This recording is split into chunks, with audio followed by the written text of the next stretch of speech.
Welcome to the Investing Show, where we discuss the ideas to help you make more of your money. I'm Simon Lambert of This Is Money. I'm joined today by David Coombs, Head of Multi-Asset Investment at Rathbones Asset Management. David, welcome to the show. Thank you. We're going to be talking about the US election, what it might mean for investors, how to think outside of the box when the markets are dominated by the Magnificent Seven, where you see opportunities and risks right now. But first of all, I think a question about yourself. How did you become a professional investor and what attracted you to it? Okay, I'll try and keep this short. So basically, I left school after failing my A-levels and ended up working in a bank because my mate was working there. And I thought, well, I'll get a job rather than university, earn some money. So I ended up in a bank, really, really boring. And then they decided banking wasn't for me. So they said, we'll give you a chance in the investment department. So I moved to the investment department at about 18 and just found it kind of made a bit of sense to me and decided, actually, I could be quite good at this, hopefully. We'll, for others to judge whether I was or not. But ultimately, I thought this is something that kind of just feels natural. So, yeah, I started off in investment department at 18 and 40 years later, I'm still kind of doing it. And that's not the usual path into the fund management world, is it? No, it's far from usual. I think I was very lucky that a couple of people in my career kind of were willing to take a risk on moving somebody out of the kind of operational admin part of investment, or collecting dividends and whatever, and decided that I was worth a go at actually running the money. So I was very fortunate that two people in my career one took me into private client wealth management, and then somebody took me into asset management when I was 40, actually. So it was took a long time to get to asset management, but it was what I was always aiming for.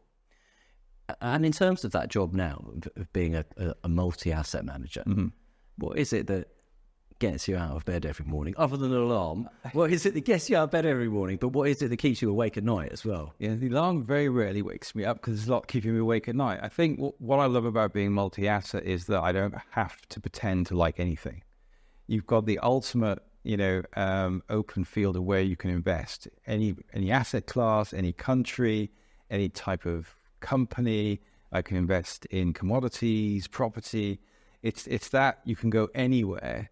And then when you put it all together and on a daily basis, understand how they all interact, that's where the maths bit comes in that I really enjoy, to be able to understand how your strategy will work in different scenarios. So that's the fun bit, is that I'm not constrained. I have never got to say to me, oh, you should buy UK equities or you should buy, I don't know, US bonds. I don't have to sell anything. I can just invest totally freely. And that's a really big advantage. And over that period of time that you've been a multi-asset manager, how multi do the assets go?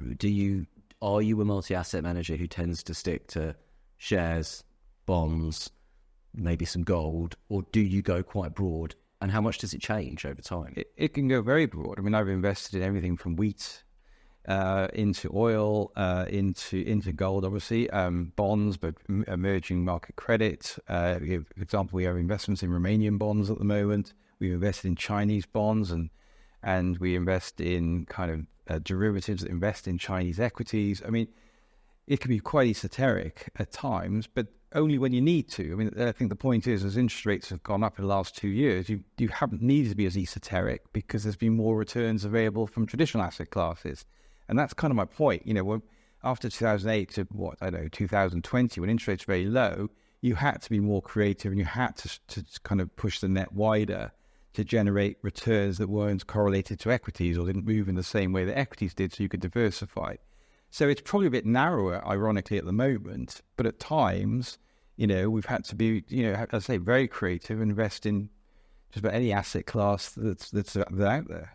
So when bond yields were zero and you were paying a government to hold your money, you had to go looking further afield. But correct. Now you actually think that the bond market looks like a decent place to try and make some returns. Yeah, I mean, for 15 years, I launched funds about 15 years ago. For the first 13 years, we had no bonds, no government bonds. Now we've got significant weightings in bonds and quite long-dated bonds compared to some of our competitors. So we've gone from zero to a very big position in bonds literally within 12 months as the US interest rates increased. And that freedom I just talked about earlier, to be able to make that huge shift when the circumstances change, that freedom to completely shift is what makes this job particularly interesting. And right now, we've just been shifting out of US and UK bonds into European bonds and bonds in New Zealand, for example, as we look to reduce our risk to countries that are having elections right now. Oh, sorry, one's just had an election and one's about to have one. And how would you describe your investment philosophy? Obviously, by the sound of it, active is definitely one of the words. Is there any other ways you describe it? Active, pragmatic, I think, in terms of I'm not in love. When people say to me, what's the investment you're most excited about? I don't think in those sorts of terms. I'm always looking for what can go wrong, and then how do we mitigate that within the investment strategy to make sure we don't lose money. Ultimately, I hate losing money. That's number one philosophy. And I guess the next part is then being totally, as I say, pragmatic and not wedded to any particular investment asset class. Don't fall in love with anything. Be totally unemotional, which sounds a bit odd because you think probably all financial people are unemotional. That's not true. We fall in love with things, investments that go up a lot. And I guess that's the really important thing I've learned over time is don't get attached to investments and be willing to sell anything. And does that mean that you don't lean in more to one style of either value investing or growth investing? It's just whatever. I really don't. Yeah, I really don't care. I mean, I think you can get. I mean, if you cut me in half, I want to own a business that's growing at 15% per annum rather than 5%. So like that would make you a growth investor rather than a value investor. But to me, these are just jargon and names, right? Of course, if you're investing in equities, you're investing for growth. If I want to earn income, I don't buy a value cheap stock that's just got revenues falling and falling, but it's got a high dividend. I can buy bonds, right? So, and that's the point. I never have to buy bad companies just to have a diversified portfolio because I've got so many other levers I can pull. So the equity portfolio will always have, somebody will look at it and say, that's a growthy equity style. I would kind of disagree with them, other than statistically it probably looks like that. But I don't describe myself as a growth manager. I just want equities to have got more than 10% per annum, which is pretty basic, really.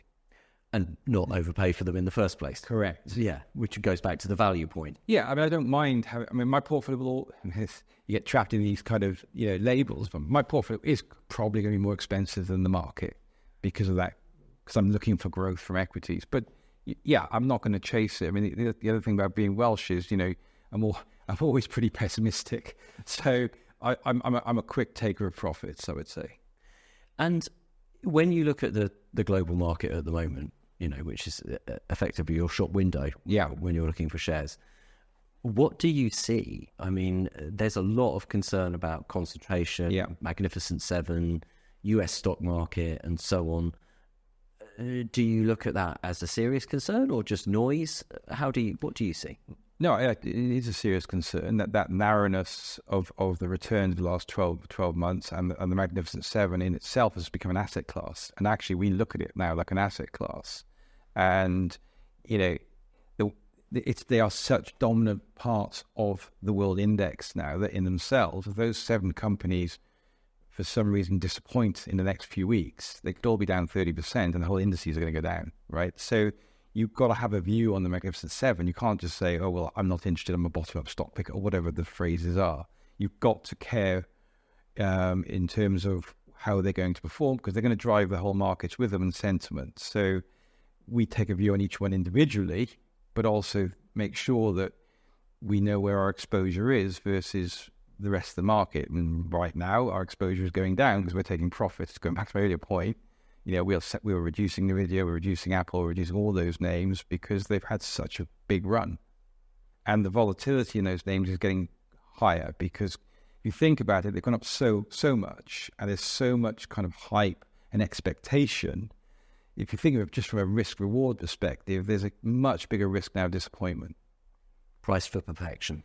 Yeah, I mean, I think that they're getting close to that. But even if they're just fair valued, they've only got to disappoint on an earnings call once in this quarter, for example, and the share price could be off 30% because the expectations are so high. In fact, we saw it with a stock called ASML only this week. It was down 15% in one day because it, having been one of the darling performers the last couple of years, because it's disappointed on sales this quarter. But the valuation was so high, and it goes back to your earlier question, you have to be careful about price because it's not that surprising, right? The more expensive it is, the more risky it is.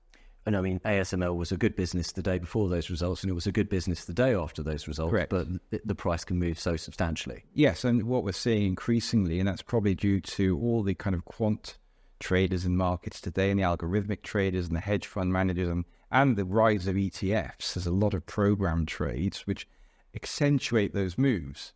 So that, in a way, that's not great because it creates greater volatility. But from my point of view, it's actually quite useful because it provides liquidity. And so we were buying ASML on that day because it's a stock and a company we like with the long term, and it's suddenly 15% cheaper than it was the day before. So we buy some more. When you look at the other parts of the market, where do you see the opportunities at the moment? Thinking outside the box, everybody's focused on the Magnificent Seven. There's a huge amount of money going into tracker funds and ETFs. Yes.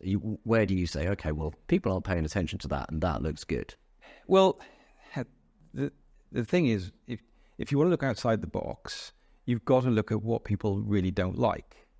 And those trades are often the most uncomfortable, right? So if you think about what's been one of the most negative kind of narratives in the investment world for the last 3 or 4 years, it's been China.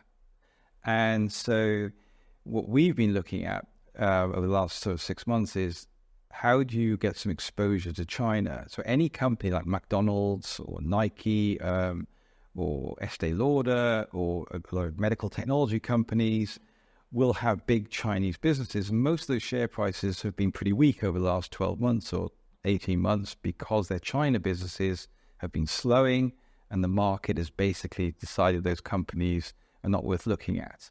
So we're looking at those sorts of companies which have big Chinese earnings because they've derated or been weak versus the Magnificent Seven, for example. But the certainty of their recovery is pretty low. So you've got to be patient. And that's kind of what the work we're doing right now is try to understand which companies have got more resilient Chinese earnings, and then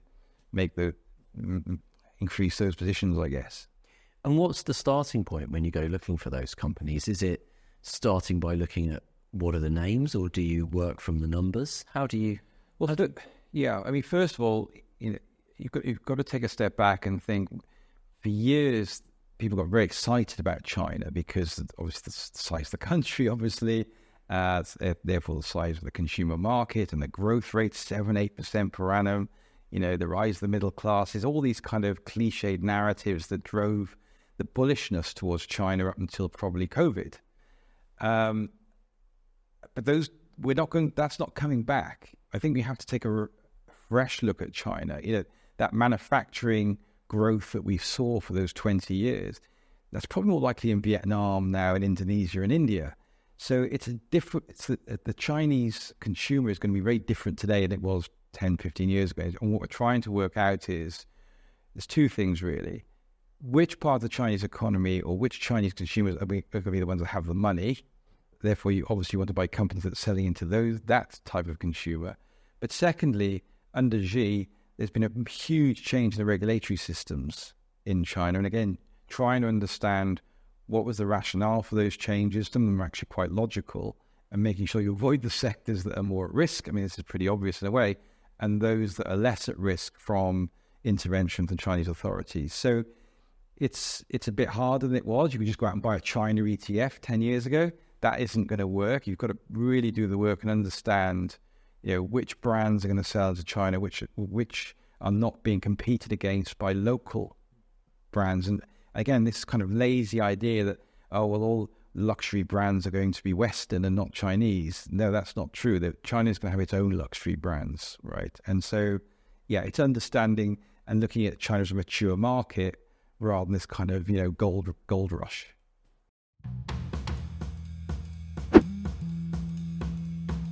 I think it means patience, first of all, not getting carried away with sentiment and noise and trying to focus on what really matters in the long term. And I think it means steering clear of hot stories and focusing on fundamentals. what is it that's really driving in the long term the revenue growth, the profit growth, the dividend growth of a company. So it's no one thing, but that kind of patience with a long-term outlook, being honest with yourself about what's really going to drive profits and dividends. That's the foundation, I think, of long-term investing. To go back to a point that you made earlier, you said about, being willing to sell investments and take your profits. Yeah. Where do you stand on that? A question that I think troubles all investors, whether they're professional investors, but particularly amateur investors, the people watching this show, that they're told, run your profits, cut your losses. But sometimes running your profits involves watching it go all the way up and then come all the way back down. How do you make those decisions? Yeah, I mean, the run the winners narrative I find quite interesting, because if you think about NVIDIA, for example, which most people have now heard of, who probably hadn't heard of 3 years ago, I think it's in like 4 or 5% of the world index today, right? 3 or 4 years ago, it was probably less than 1. So if you think about that, that stock has gone up 500-600% in the space of the last few years. And if you've kept it all the way through, heroic. But it's just like betting on the Super 7 at Doncaster, right? And keep putting the bet on. Eventually, okay, you won't go to zero if you lose on the last race, but ultimately your risk is getting bigger and bigger and bigger unless that company's earnings rise as quickly as the share price. And so what you've got to look for is if you look like a stock like NVIDIA, it's okay if the share price goes up 100%, if revenues are growing at 100%. But when that rate of growth starts to break away from each other, i.e. the growth starts to slow, but the share price is still going up, that's when you're at most at risk. And so for me, how do I get around that? Because I get just as emotional about these things irrational as anybody else in the middle of the night. So I have a maximum position size in the portfolio for any holding. And when it hits that maximum position size, I force myself to sell. It just takes that emotion away from the decision. And do you think that one of the mistakes probably that individual investors make, more than professionals I would hope, is that they think about it in too binary a sense? It's like, I either hold it or I don't hold it. Yeah. When what you're describing to me is like it reaches a certain level and I sell some of it. Yes. I don't sell all of it. Absolutely, because unless something has fundamentally changed about that business, that it's no longer a quality business, it's going to lose customers, or it's got a competitor that's come along and is just better and shinier and it's going to eat into its market share. I mean, obviously you have to do the work on each individual investment you hold, but ultimately that buy and sell decision completely is very binary and most people put it off. Whereas if you just keep taking the profit, you feel good because you've banked the profit, but you're still in it. Okay, if the stock goes up with 100%, you do miss out on some, but for me, it just feels, and particularly because I'm looking after money for other people, it's not just for my own account, right? So that is just a discipline that over my career I have found has kind of worked. Whereas running winners is great until it's not. And as I just said, when those winners suddenly disappoint, the pullbacks are severe and you feel even more stupid. Mm. And going back to unloved markets, yeah. The question I have to ask, the UK. Yeah. Have you got any UK stocks that you particularly favour at the moment? What's your view on the UK market? So I'm eternally pretty negative on the UK market. In fact, most of my career I've been pretty negative on the UK market. And that's because the UK market pretty much in 80 to 90% of the years I've been working has underperformed the US. And for most of that period, people say, yeah, but the UK is cheap. And the answer is yes, but there's a good reason for it. So I don't buy the valuation gap that everyone talks about. The UK stock market doesn't really reflect the UK economy either, because it has such global companies like Shell, AstraZeneca, whatever. So you've got to divorce the two. I was for the first time in probably 10 years, with the new administration coming in during the summer, I did think that with Starmer being more likely to be pro-European and to re-engage with our European partners and get access to European markets, I thought for kind of asset allocators in Tokyo, Hong Kong, New York, overseas investors, whether directly or through the stock markets, would get much more positive about the UK, that we'd have this technocrat in charge. We'd have some calm after the storms that we've had over the last certainly 5 or 6 years, if not 8, 9 years. And so I thought, actually, this could be very positive. You start to see sterling rise, the ultimate kind of, I guess, test of foreigners' views of our country. I thought, okay. And then Lamy went off to see Macron. I thought, this is playing out. And then within weeks, the gloomerism, if that's a word, or the gloominess and the poor signposting around the budget has just completely unwound that in weeks. And I was like, oh, I'm back to where I was before, which is a real shame. And I don't have a huge amount invested in UK companies. I do own Next, which maybe we'll come back to. I did have a big exposure to UK government bonds, and I'm a nervous holder at the moment. But with inflation down at 1.7% and UK government bonds yielding over 4%, that's a very, very strong real return over 2%, which historically for government bonds is really attractive. But the fact that government bonds are selling off tells you that investors do not trust this government with its current budget. And so Rachel Reeves has under massive pressure on October the 30th to make sure she doesn't have a micro trust moment, if you like.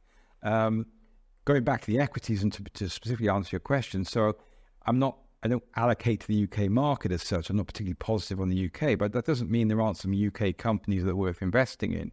And I think Next, on a European basis, may not be global basis, but on a European basis, I think Next is one of the best in class in a sector that I don't normally love because retail can be quite fickle and quite cyclical. But this is a business that's just built such an incredible infrastructure and online presence and platform, now selling third-party brands and, investing in companies like Reese, so changing the type of consumer it's selling to and reducing some of its bricks and mortar stores. And Wolfson's just done a fantastic job.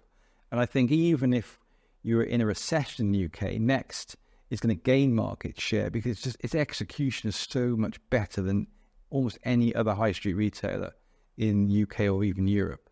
It fits into that model that, it's a label and all labels are slightly false, but that kind of profit machine stock kind of thing just keeps chugging along, doesn't it? It just doesn't make many mistakes, right? Which is probably, the worst thing to say. But, moving from when he first went into Next Directory and then moving online, and it was kind of that first move advantage, and then it was only selling own label, which was kind of where Marks and Spencer's were for years, and then slowly broadening that out and selling third-party labels online.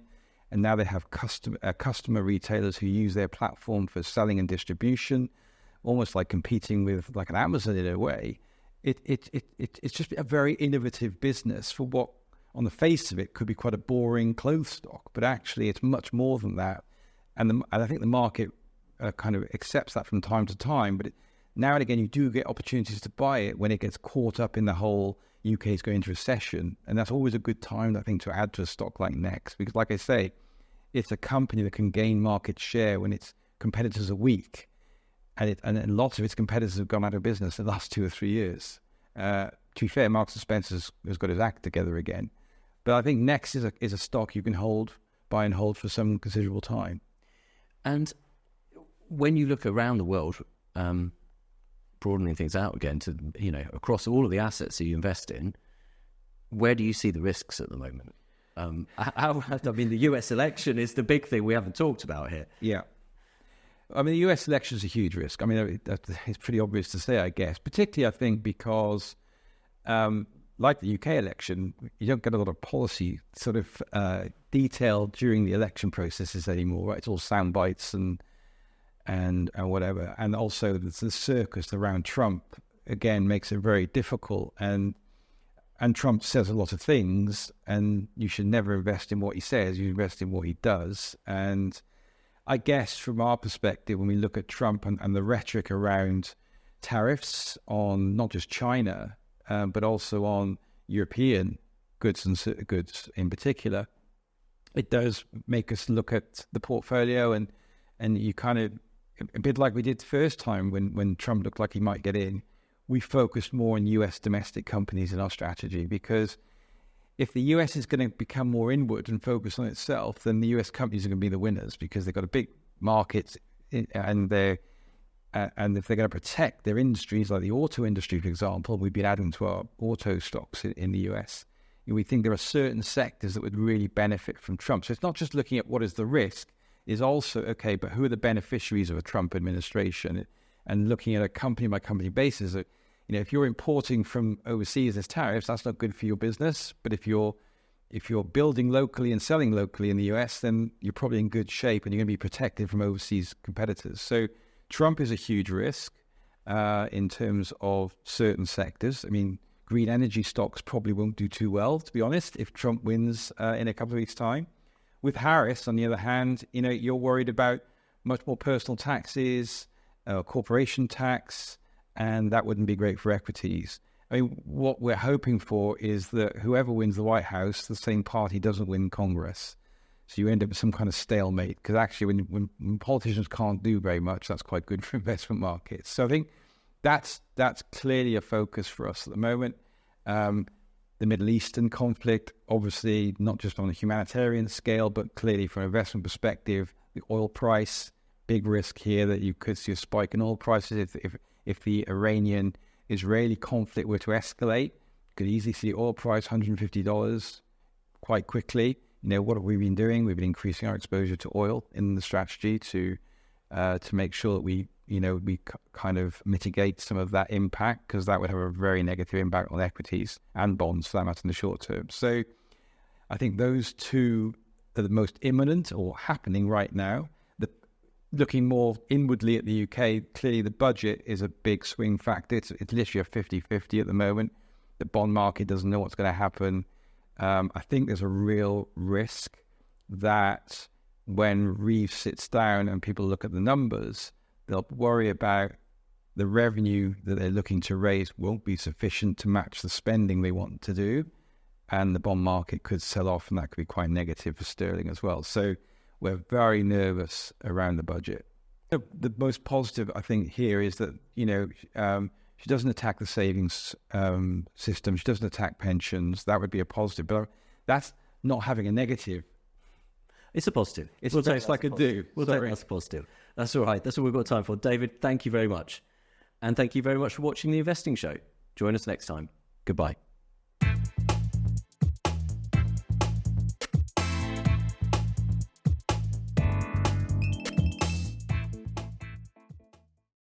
That's kind of